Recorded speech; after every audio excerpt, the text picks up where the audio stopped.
Good afternoon, everyone. So good you can stop by. Mr. Ray, he's here to teach you something new today, baby.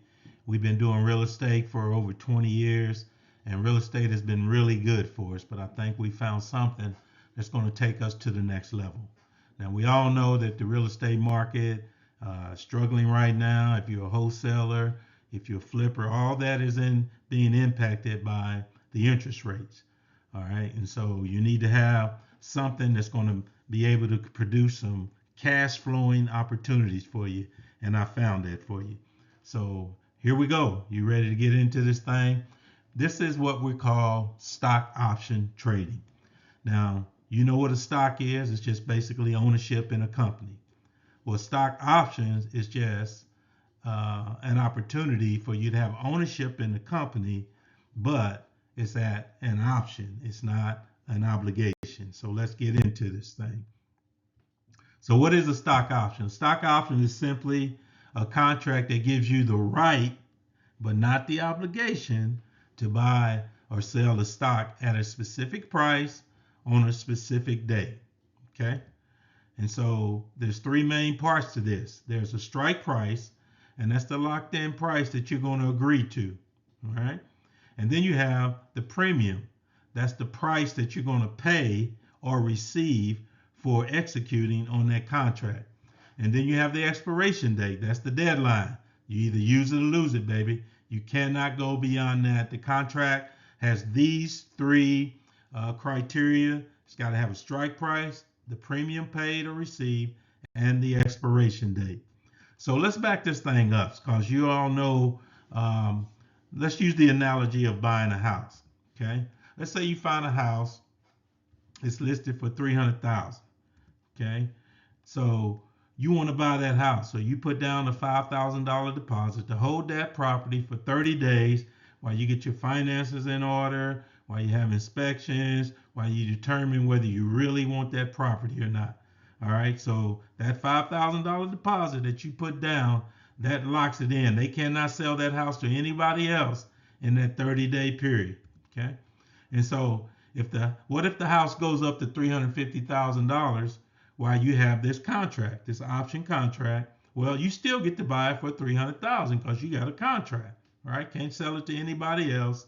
And so in this fact that you have created 50,000 in equity, the difference between the 350 and 300, because it's gone up in 30 days. But if you change your mind and you don't want to close on this deal, you have the option, not the obligation, then you're going to lose your $5,000 deposit. Okay, so that's the real estate analogy. Now, if I put that in an option, here we go. The option, the strike price is going to be the 300,000 that you agreed upon. The $5,000 deposit is going to be the premium.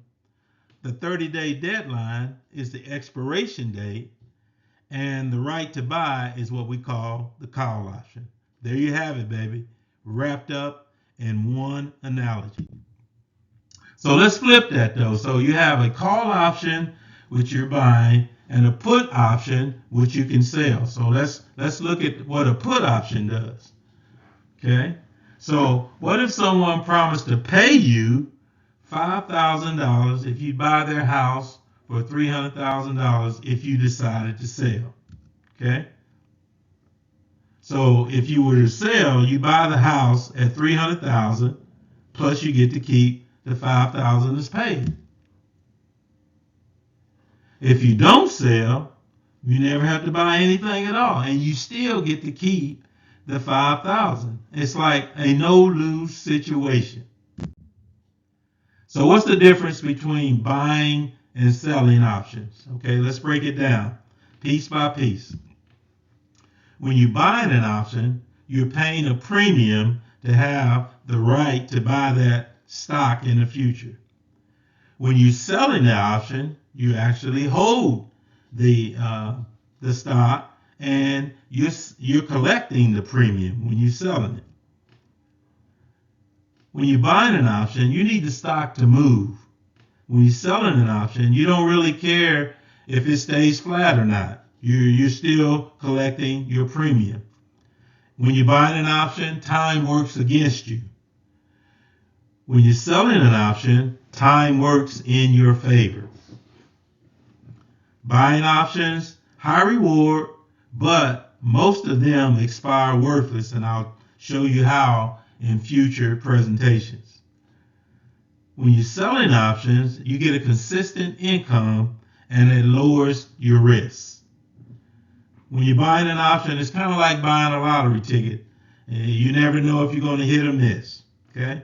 When you're selling an option, it's like you're the casino. You're not the gambler, baby. You are the house. Okay? So here's a cheat sheet for you. So we already talked about a stock option. It's a contract that gives you the right to buy and sell the stock at a certain price on a certain day. The call option gives you the right to buy the stock at the stock price. The put option gives you the right to sell the stock at a strike price, or the obligation to buy if you're the seller. Don't worry about it. It's confusing right now. We're going to get you there. And then you have the strike price, which is the agreed upon price that the option contract states. The premium is the price that you paid or received for the option contract. And the expiration date is the deadline. After this date, the contract is worthless. Okay? And then in the money, this is a new term, and we're going to explain it also. This is the option that has the value right now. That's what it's worth right now. If it's in the money, then we're doing good, baby.